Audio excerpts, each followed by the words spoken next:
And action! How y'all doing? Computer set up, cameras are set up. Another Chad day, another Chad's rant. Um, Today we're going to talk about a very special and important time for me. Today's Veterans Day. Okay.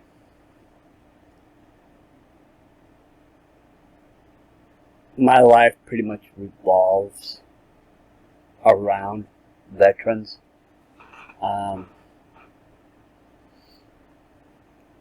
Service members for most of my life, then veterans, then both, then veterans again. But there's all one thing in common: men and women who served. Brothers, sisters, friends, colleagues, loved ones. I salute each and every one of you today. But I want y'all to think about it. Every day is Veterans Day for us. So while you're out there enjoying dinner, lunch, picking up some kind of specialty deal because today's Veterans Day and people of America are going to be celebrating you, remember to celebrate yourself each and every day. Take care of yourselves.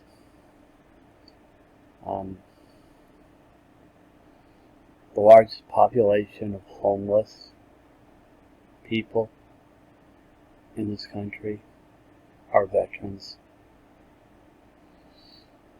So when you see that guy or girl out on the street, offer them a hand up. See if there's anything you can do to help them. Because even though I spent almost 30 years in and around the military, I too became a homeless vet.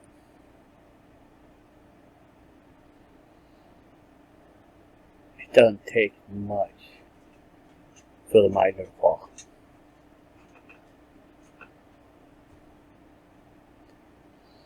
Suicide. Suicide rates amongst the military are the highest in this nation. It's a stressful job. Leaves scars upon each and every one of those veterans that come home. Those scars put each and every one of them at risk. Risk of self-harm, risk of harming their loved ones. The one thing we should always be aware of: the mental health of our warriors. So when they come home, encourage them to go and see the people and places that might be there to help them out. Around here there's some great VA hospitals. If you were here, I'm part of the DAV team, Disabled American Veterans.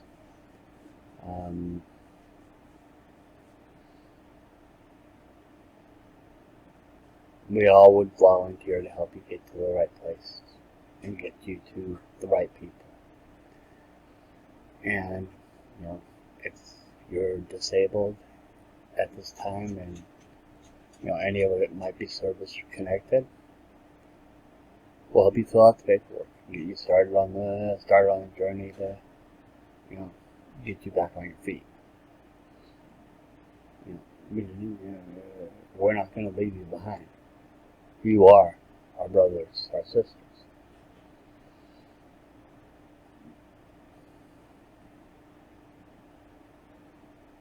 I salute each and every one of you today. I hope you have a wonderful Veterans Day. And I'll see you on the other side. Peace out. Love y'all. Wait. Wait a minute. I'm sitting here saying goodbye to everybody. You know what?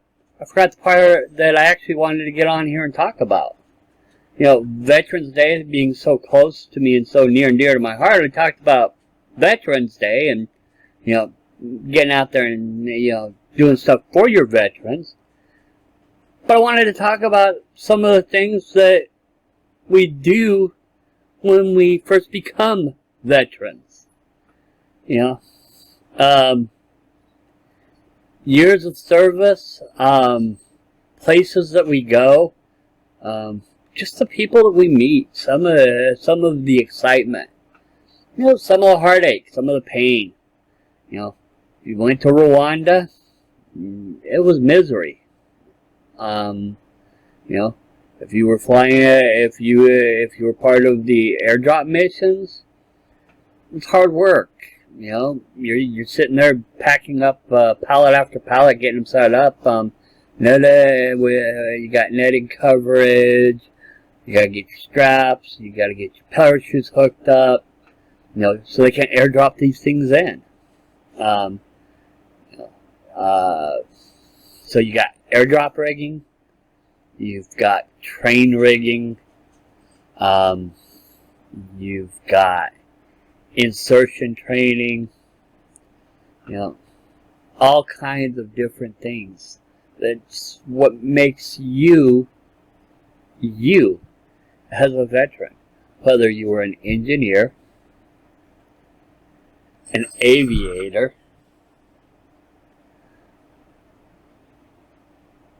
an MP, or a cook. You served in your role. But you're a veteran no matter what.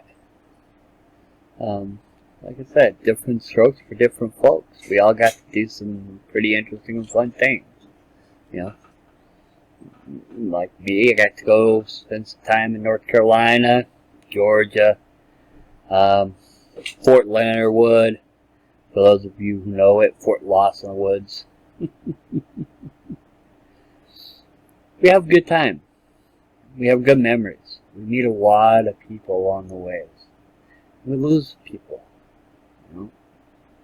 Whether we just lose them to time and changing of duty stations, or we lose them to life in the military and the sacrifice that comes with it. I've lost good friends along the way. Some of them because they were going east while I was going west. They were staying in Fort Bragg. I was headed to Germany. Stuff like that. You know? Simple loss. You know, you get busy with life. You don't have time to write and keep up. You know, of course, I served quite a bit before there was a lot of email exchanges. You know, I mean, yeah, part of my time, yes, there was emails, but you know, early years, yeah, there was no email.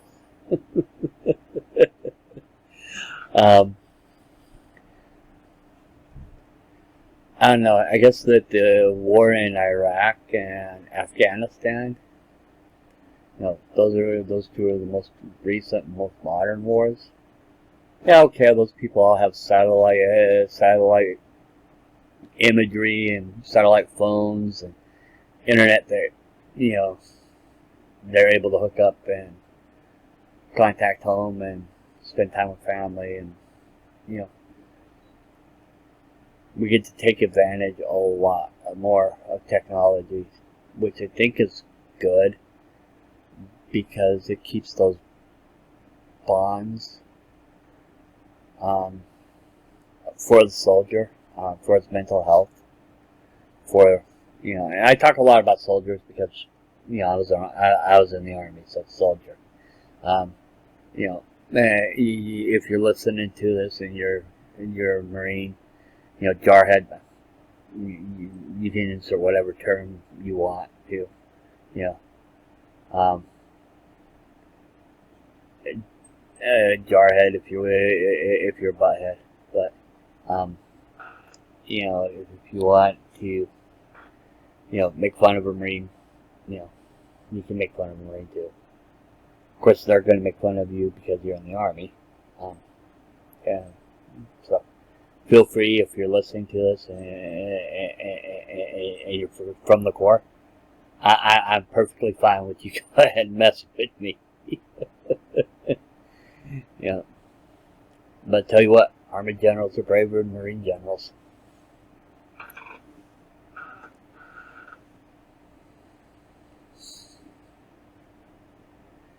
Anyway, like I said, what makes a soldier, what makes a Marine, what makes a sailor, what makes an airman, is how and where they serve. Okay. Guy who was in the 82nd Airborne Division is a little bit, harder than the rest of the guys in the military. A little bit more arrogant. A little bit more swagger when he goes walking down the street. Guy who goes through sapper school, a little bit more swag. Somebody who spent some time in Ranger school, a little bit more swagger. Someone who goes to Special Forces, a little bit more swagger.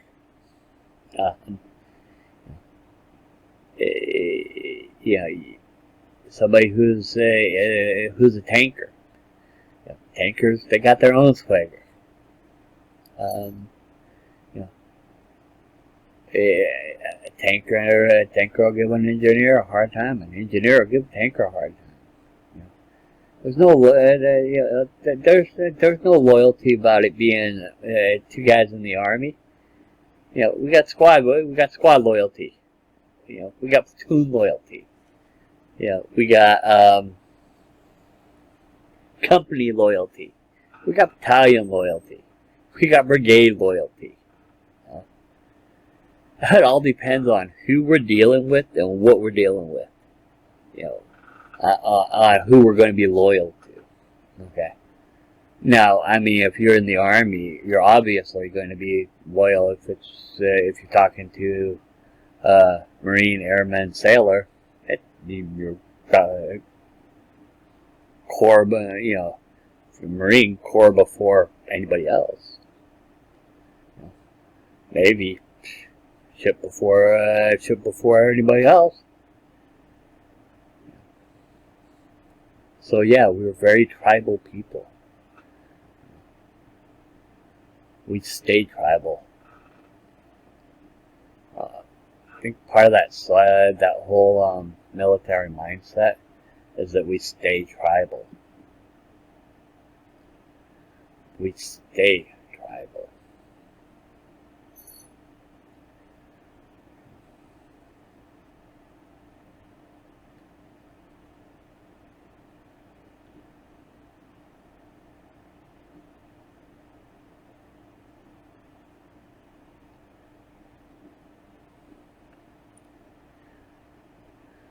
So, gonna finish this off telling you,